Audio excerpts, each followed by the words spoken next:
Once we've realised what information we need to form congruent triangles, we can then actually try doing it. Cut out some angles, physically cut them out, and then you need two sides which are measured and another blank side just to complete the triangles.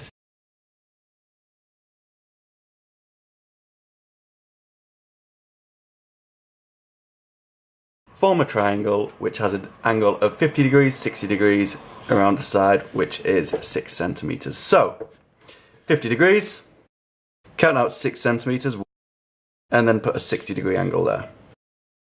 From there, all we need to do is just put sides in to form a triangle, coming off at those angles.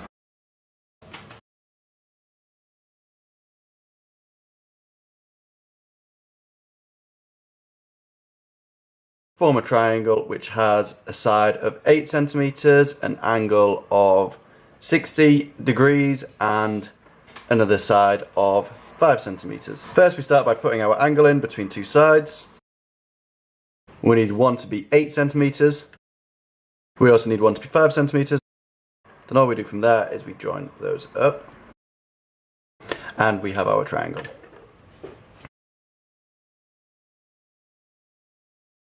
There's a few interesting examples that you can give to the student. Something you might want to try is an angle of 60 degrees, a side of 14 centimeters, and another angle of 110 degrees.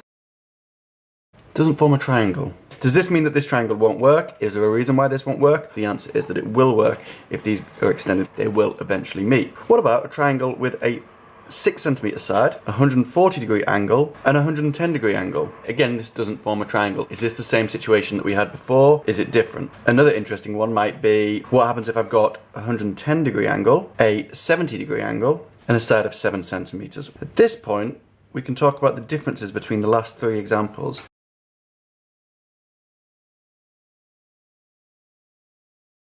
Of course, eventually we need to go on to be able to do this with a protractor and with a ruler. Once we've understood the concept, then we can start going on to asking questions. Well, what happens if I had these angle pieces, but I didn't have these sides? What could I do instead? From here, I'm told I'm no longer allowed to use these. Then tell the students they need to construct a triangle that perhaps has a side of 8 centimeters, an angle of 70 degrees, and a side of 7 centimeters. I can't use these, but I can use one of these.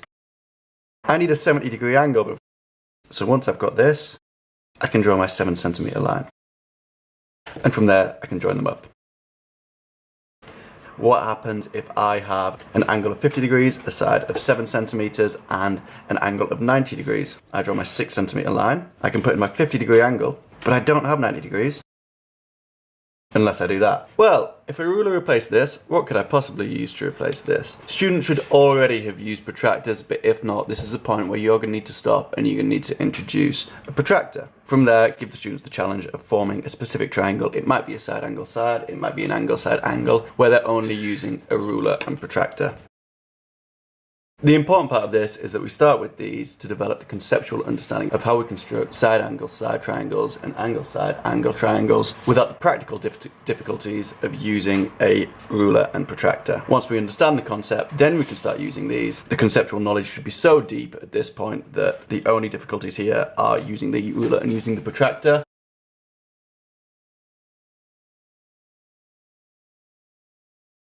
From there, you may go back to these and say, well, what happens if I've got a side of 7 centimeters, 6 centimeters, and 5 centimeters, but I don't know any of these angles? I can do my 7 centimeter line, I can do a 6 centimeter line, but I can't do 5 centimeters. You may want to introduce the idea that this is a more difficult thing. We can play with them and try and make them about right, and they may even start seeing that it's going to form a circle. But we're not going to go on to formal methods of how we do side triangles until we understand loci.